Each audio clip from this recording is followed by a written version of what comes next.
วาระดำเนินกองประชุมใหญ่ครั้งที่ 8 ผู้แทนแนวราวสังศาสตร์แขวงสะหวรรณเขตได้ไขขึ้นอย่างเป็นทางการในวันที่23 มังกร 2026 ที่สโมสรของว่าการแขวงสะหวรรณเขตเขาร่วมเป็นประธานกิตติมศักดิ์ในกองประชุมครั้งนี้โดยมีท่านบุญจงอุบลประเสริฐกรรมการส่วนกลางพรรคเลขาคณะบริหารงานพรรคแขวงท่านสาลีวินลาวันกรรมการประจำพรรคแขวงประธานแนวราวสังศาสตร์แขวงมีบรรดาจากคณะจัดตั้งแขวงคณะกวดกาพรรคลัดแขวงพร้อมด้วยแขกถึกเซินและผู้แทนสมบูรณ์เขาห่วมท่านสาลีวินลาวันประธานแนวราวสังศาสตร์แขวงได้กล่าวเปิดกองประชุมอย่างเป็นทางการพร้อมทางผ่านบทคุณลักษณะผู้แทนกองประชุมต่อด้วยการผ่านบทรายงานการเมืองภาคที่1และภาคที่2ซึ่งท่านได้ให้ฮู้ว่าแนวราวสังศาสตร์แม่นองค์การสัมพันธ์ทางการเมืองของทั่วสังคมสืบทอดมาจากมูลเสื้ออันสง่าราศีของแนวราวอิสระแนวราวหักศาสตร์ในเมื่อก่อนก็คือแนวราวสังศาสตร์ในปัจจุบันตลอดระยะ75 ปีแห่งการเติบใหญ่ขยายตัวขององค์การแนวราวสังศาสตร์ได้สร้างคุณงามความดีต่อพรรคต่อประเทศชาติและประชาชนลาวบรรดาเผ่าตลอดมาว่าเฉพาะคณะกรรมการแนวราวสังศาสตร์แขวงในระยะ5 ปีผ่านมาได้ตั้งหน้าปฏิบัติหน้าที่การเมืองของตน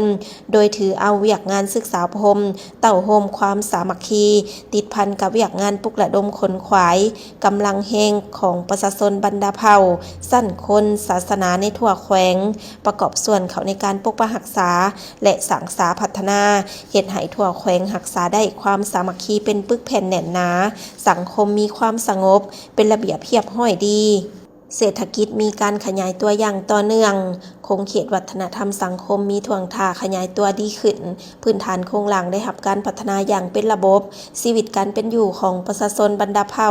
ได้รับการปรับปรุงดีขึ้นเป็นก้าวๆพร้อมนี้ท่านแตงอ่อนจันทรานองรองประธานแนวราวสังศาสตร์แขวงก็ได้ผ่านการจัดตั้งปฏิบัติแผนพัฒนาเวียกงานแนวราวสังศาสตร์จากนั้นก็ได้นิมนต์ท่านปานสุพันโธ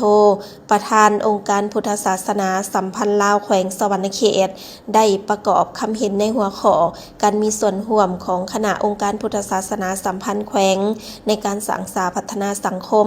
ติดพันกับแนวราวสังศาสตร์ตั้งหน้าองค์การจะตั้งมหาชนประกอบคำเห็นในหัวข้อการประสานสมทบกับแนวราวสังศาสตร์เกี่ยวกับการจะตั้งปฏิบัติขบวนการแข่งขันหักศาสตร์และพัฒนา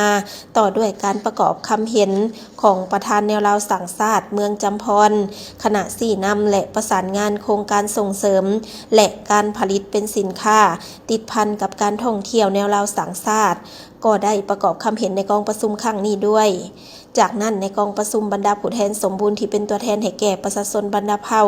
สั้นคนศาสนาและองค์การจะตั้งมหาชนในทั่วแขวงก็ได้ใส่สิทธิประชาธิปไตยของตนอย่างเต็มส่วนลงประชามติเลือกเอาคณะประธานแนวราวสังศาสตร์แขวงสะหวรรณเขตครั้งที่ 8จำนวน109ท่านยิง21ท่านพระสงฆ์15องค์จากการลงประชามติและผลของกองประชุมครั้งปฐมฤกษ์ได้รับห้องเอาประธานแนวราวสังศาสตร์แขวงสะหวรรณเขตจำนวน5ท่านคือท่านสาลีวินลาวันกรรมการประจำพรรคแขวงเป็นประธานแนวราวสังศาสตร์แขวงท่านวันประเสริฐแก้วมณีไซท่านแตงอ่อนจันทรานองท่านเกิดมีไซธิราชท่านสุขดาลัยไซญาวงศาเป็นรองประธานแนวราวสังศาสตร์แขวง